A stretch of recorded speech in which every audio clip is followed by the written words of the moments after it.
কি দেখে কি মনে হচ্ছে যে এটা আমি আটা দিয়ে বানিয়েছি? হ্যাঁ, এই মিষ্টিটা আমি আটা দিয়ে বানিয়েছি আর এই মিষ্টিটার নাম দিয়েছি গরিবের মিষ্টি। কারণ আমার বাসায় যখন গুঁড়া দুধ থাকে না তখন মিষ্টিটার নাম দিয়েছি গরিবের মিষ্টি। কারণ আমার বাসায় যখন গুঁড়া দুধ থাকে না তখন আমার মিষ্টি খেতে মন চাইলে ঝটপট আমি এইভাবে বানিয়ে নিই। আপনি চাইলেও এইভাবে ঝটপট বানিয়ে নিতে পারবেন, রেসিপিটা শিখে রাখুন। আর এই গোলাপ জামুন মিষ্টিটা তৈরির পদ্ধতিটা যদি আপনি একবার শিখে যান, আপনার চড়া দাম দিয়ে মিষ্টির দোকান থেকে আর কখনোই মিষ্টি খেতে মন চাইবে না। যখন মন চাইবে তখনই ঝটপট বানিয়ে নিতে পারবেন। আশা করি রেসিপিটা আপনাদের কাছে অনেক বেশি ভালো লাগবে আর আপনাদের অনেক বেশি উপকারে আসবে। এখন গোলাপ জামুন মিষ্টি তৈরি করার জন্য প্রথমেই চিনি শিরা তৈরি করে নিতে হবে। তার জন্য একটি কড়াই দিয়ে দেব 2 কাপ পরিমাণে চিনি আর 4 কাপ পরিমাণে পানি। আপনি যতটুকু চিনি নেবেন তার ডাবল পরিমাণে পানি দিতে হবে। ফ্লেভারের জন্য অ্যাড করছি 3টা এলাচি। শিরাটা যদি বেশি ঘন হয়ে যায় সেক্ষেত্রে কিন্তু গোলাপ জামুন মিষ্টির ভিতরে রস ঢুকতে চাইবে না আর এই মিষ্টিটা কিন্তু ফুলে ডাবলও হবে না। এখন নেড়েচেড়ে শিরাটা তৈরি করে নেব। এখানে 1 তার অথবা 2 তারের শিরার দরকার নেই, একদম চিটচিটে একটা সিরাপের মতো তৈরি করে নিতে হবে। দিয়ে দেবো 1 ফালি লেবুর রস, এতে কিন্তু এই সিরাপটা দেখতে অনেকটাই স্বচ্ছ হয়ে যাবে। যে কোনো রেসিপি অথবা খাবার তৈরির ক্ষেত্রে আপনি যত মনোযোগ সহকারে রেসিপিটা তৈরি করবেন আপনার কিন্তু রেসিপিটা তত বেশি ভালো হবে। তা আপনি বাসার জন্য তৈরি করেন আর গেস্টের জন্যই তৈরি করেন। যখন 5 থেকে 6 বারের মতো বলক চলে আসবে তখন আমি চুলাটা অফ করে দিব। এরপরে সিরাটা ঢেকে রেখে দেব। অন্যদিকে আমি মিষ্টির জন্য ডো তৈরি করে নিব। এখন মিষ্টি তৈরি করার জন্য নেব এখানে 1 বাটি পরিমাণ আটা।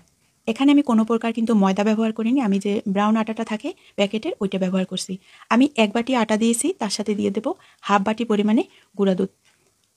আপনার মেজারমেন্টটা যদি ঠিক থাকে তাহলে আপনার প্রত্যেকটা মিষ্টি এরকম রসালো আর ফুলকো হবে। তো এখানে ফ্লেভারের জন্য অ্যাড করছি এলাচি পাউডার, 3টা এলাচ থেকে বিচি বের করে হালকা একটু থেতো করে নিয়েছি। এখন শুকনো উপকরণটা একটু মিশিয়ে নিতে হবে। দিয়ে দেবো হাফ চামচের মতো, দেখতে পাচ্ছেন, বেকিং সোডা। এখানে কিন্তু বেকিং পাউডার দিলে হবে না, এখানে সোডাই অ্যাড করতে হবে, যেহেতু এখানে আমরা আটা ব্যবহার করছি তার জন্য বেকিং সোডাই দিতে হবে। অবশ্যই রেসিপির প্রত্যেকটা স্টেপ ফলো করে তারপরে বাসায় তৈরি করবেন, তাহলেই কিন্তু আপনার মিষ্টিগুলো পারফেক্ট হবে। অনেকেই আছেন রেসিপি দেখার সময় মনোযোগ দিয়ে দেখেন না, পরবর্তীতে যখন রেসিপিটা ট্রাই করে তখন কিন্তু আর রেসিপিটা পারফেক্টভাবে হয় না। এখন এখানে অ্যাড করছি 1 টেবিল চামচ পরিমাণে ঘি। আপনি চাইলে কিন্তু গলানো বাটারও দিতে পারবেন। যদি ঘি বাটার কোনোটাই না থাকে সেক্ষেত্রে তেলও ব্যবহার করতে পারবেন, তবে ঘি দিয়ে যদি এই আটার ময়নটা দেওয়া হয় সেক্ষেত্রে কিন্তু মিষ্টি থেকে দারুণ ফ্লেভার পাওয়া যায়।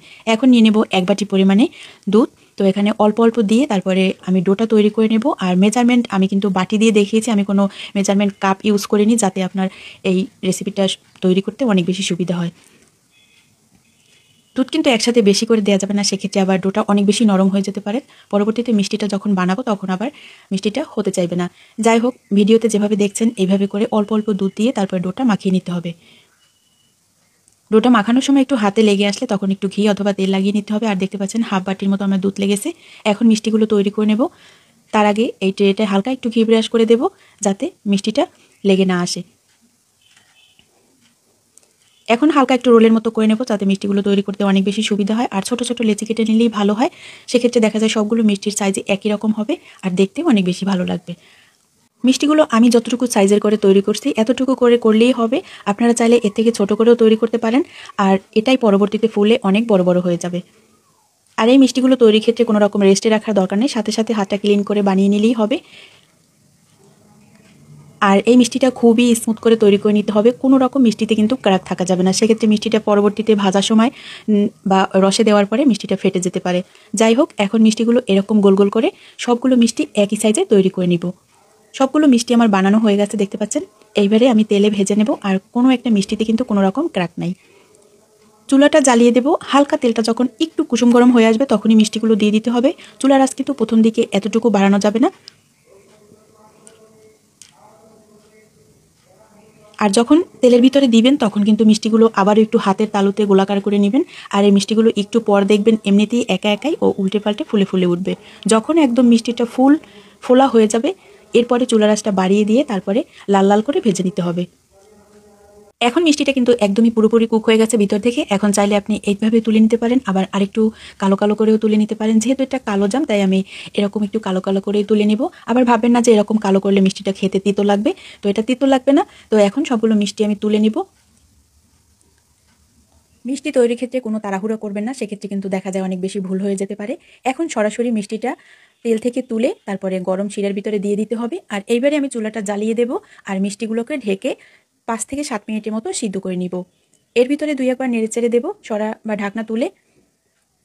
চুলা মিডিয়াম টু লোর মাঝামাঝি থাকবে আর মাঝে মাঝে নেড়েচেড়ে দিতে হবে। দেখতে পাচ্ছেন একটু বড় হয়ে গেছে আর বড় একটা ঢাকনা দিয়েছি আবার 5 মিনিট জাল করে নিয়েছি। এখন মিষ্টিগুলো অনেকটাই ফুলে টইটুম্বুর হয়ে গেছে। আমি এই মিষ্টিগুলো মোট ঘড়ি ধরা 15 মিনিট জাল করে নিয়েছি। তো এখন ঢেকে রেখে দেবো 2 ঘন্টার জন্য। 2 ঘন্টা পর মিষ্টিগুলো দেখেন একদম কিন্তু রসে টসটসা ফুলে টইটুম্বুর হয়ে গেছে।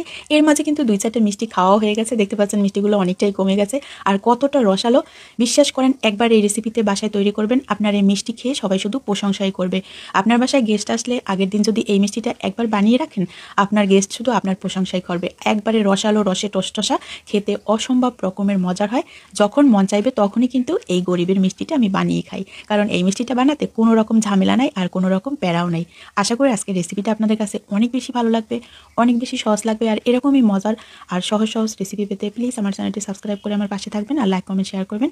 দেখা হবে নতুন পর্বে নতুন ভিডিওতে। আল্লাহ হাফিজ।